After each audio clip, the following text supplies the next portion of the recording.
A little while ago, Thomas Heaton put up a video where he reviewed the photos that he'd taken over the last year and gave particular attention to how much opportunity he had to go out and how many pictures he'd taken in each of those sessions, and then cut it down to the number of pictures that he was ultimately satisfied with.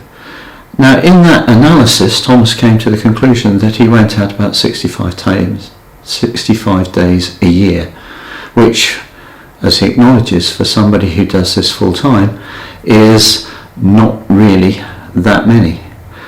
But for the rest of us who don't take photography full time, how do we find the opportunities to go out, and how many images do we take? Now, in my case, I've been taking pictures for quite a long while, and I came to the conclusion that if I don't actually incorporate taking photos with other things that I do routinely in my everyday life, then my opportunities to take pictures really are going to be quite limited. Now, the big thing for me is that I have a dog, and that dog has to be walked. And basically I spend between 1 and 2 hours a day walking a dog. So if we actually combine that with photography, and I take a camera with me, that is 1 to 2 hours a day for essentially 365 days a year. So to keep the numbers simple, let's say 2 hours a day for 300 days a year. So that gives me 600 hours to take pictures if I combine photography with dog walking.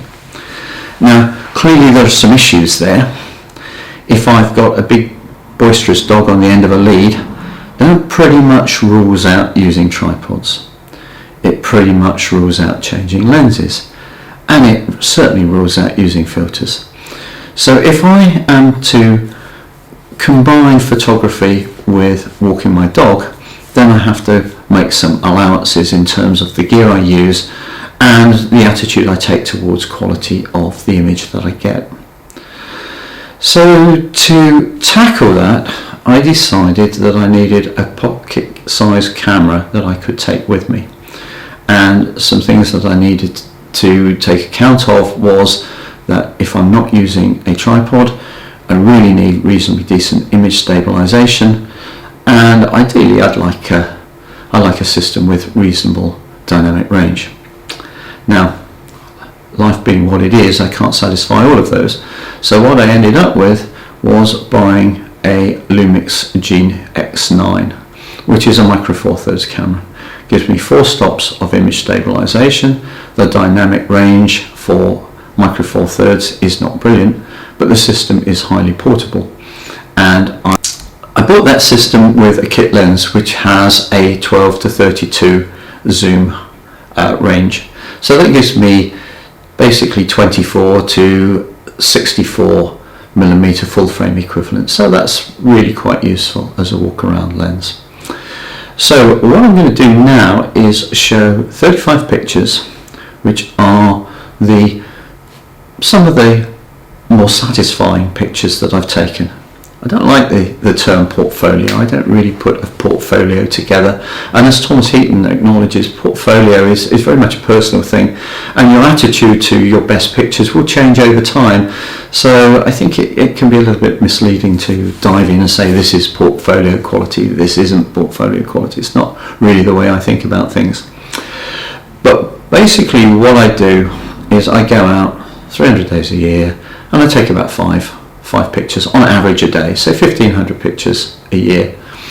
Probably about 150 of those I take through to the point where I do some serious post-processing on them, and of those I maybe end up with 50 or so that I'm pretty happy with. And so what I'm going to do here is show 35 pictures to give an idea of the image quality I can get out of this camera, and you can form your own opinions as to whether the sacrifice is worth it. But the point I would make is that this is the camera that gives me access to those 600 hours of potential photography time.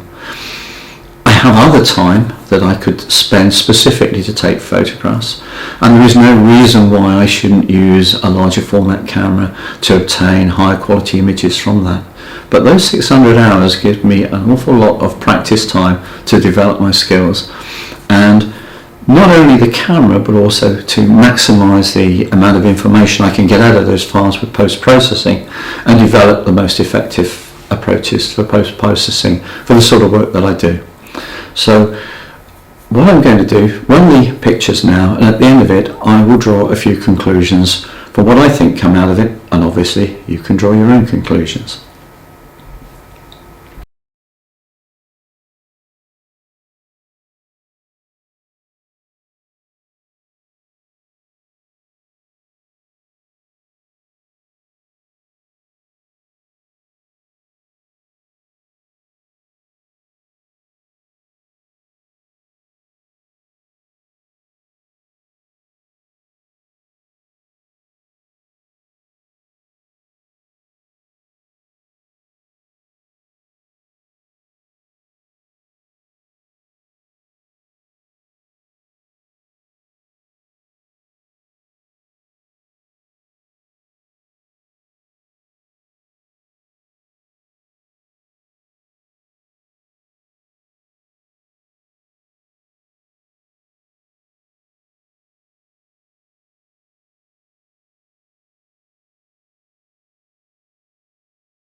The aperture I use for most of these pictures are around about f5.6.